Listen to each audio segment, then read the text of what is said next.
V toplih spomladanskih dnevih je v zraku več cvetnega prahu, ki poskrbi za to, da se rastline oplodijo in pozneje obrodijo plodove. A nekateri ste nanj alergični. Ker so simptomi alergijskega rinitisa precej podobni virusnim okužbam dihal, torej tudi okužbi z novim koronavirusom, smo se pozanimali, kako jih prepoznati. Podrobno pod lupo. Kihanje, smrkanje, kašelj. Imam COVID-19 ali samo seneni nahod? Spomladi se narava prebuja, vse cveti in brsti. To je čudovit letni čas, seveda, če nimate težav z alergijo na cvetni prah.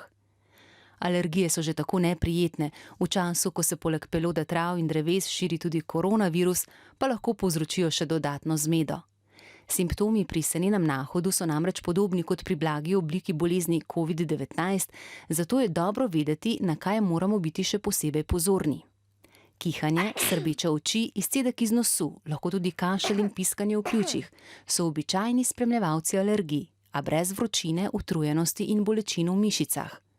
Prav ti trije znaki pa lahko kažejo na virusno okužbo.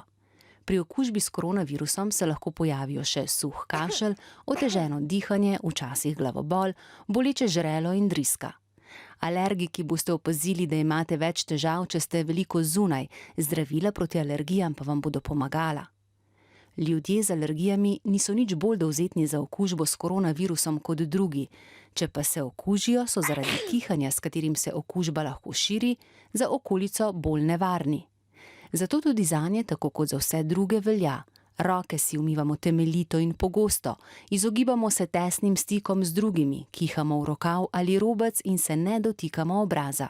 Ker okužba s koronavirusom, sploh pri otrocih, lahko poteka z blagimi znaki podobnimi prehladu, brez izrazito slabega počutja, pa je prav, da ob vsakem dvomu, ali gre za alergijo ali morda kaj drugega, pokličete svojega zdravnika in ga povprašate za nasvet.